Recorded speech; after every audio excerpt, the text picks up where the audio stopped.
Hey hi friends, welcome back to DP food blogs. Veg lovers కోసం veg పులావ్తో వచ్చేసా.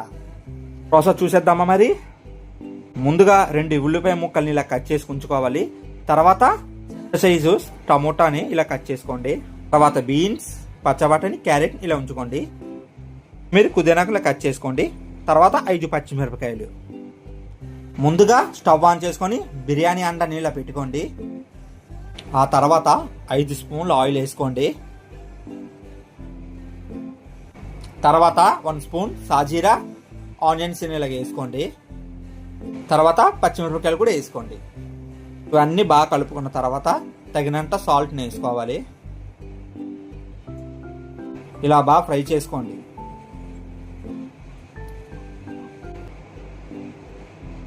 తర్వాత కొత్తిమీర, పుదీనాకుని వేసుకోండి. ఆ తర్వాత ఇలా బాగా ఫ్రై చేసుకోవాలి. తర్వాత 1 స్పూన్ కస్తూరి మేతిని వేసుకోండి. ఆ తర్వాత 2 స్పూన్స్ అల్లం వెల్లుల్లిపాయ పేస్ట్ని కూడా వేసుకోండి.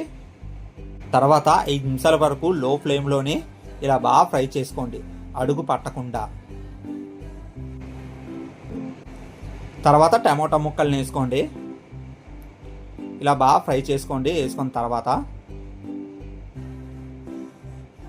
ముందుగా కట్ చేసుకొని ఉంచకుండా బీన్స్, పచ్చబటాని, క్యారెట్ని వేసుకోండి. తర్వాత ఈ వెజిటేబుల్స్ని బాగా ఆయిల్లో ఫ్రై చేసుకోండి. తర్వాత జీడిపప్పుని వేసుకోండి. 1 స్పూన్ గరం మసాలా కూడా వేసుకోండి. 1 స్పూన్ ధనియాల పొడి, 1 స్పూన్ జీలకర్ర పొడి. ఈ మసాలా మొత్తం బాగా ఫ్రై చేసుకోండి.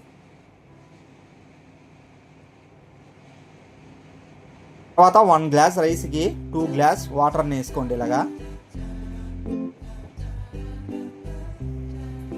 ఇప్పుడే మీరు సాల్ట్ని అడ్జస్ట్మెంట్ చేసుకొని కలుపుకోండి. తర్వాత అలాగా మూత పెట్టేయండి.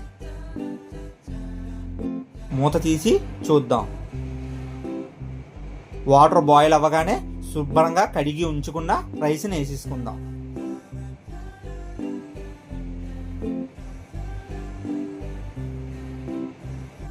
ఇలా వేసుకున్న రైస్ని బాగా కలుపుకోండి ఫ్రెండ్స్.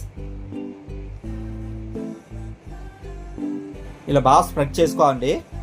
తర్వాత ఇలా మూత పెట్టేసుకోండి. ఇలా రైస్ని 50% ఉడకగానే ఇలా రైస్ని మెల్లిగా కలుపుకోవాలి.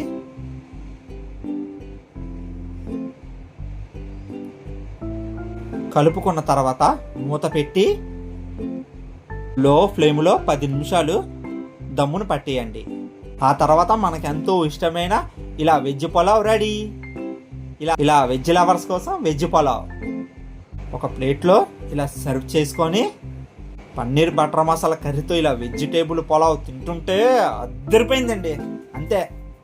ఈ పన్నీర్ బటర్ మసాలా రెసిపీ కూడా పోస్ట్ చేస్తాను, ఒకసారి చూసేయండి. ఈ రెసిపీ కానీ మీకు నచ్చినట్టయితే కామెంట్ చేయండి. నన్ను కొంచెం అలాగే సపోర్ట్ చేయండి. Love you friends. Bye bye.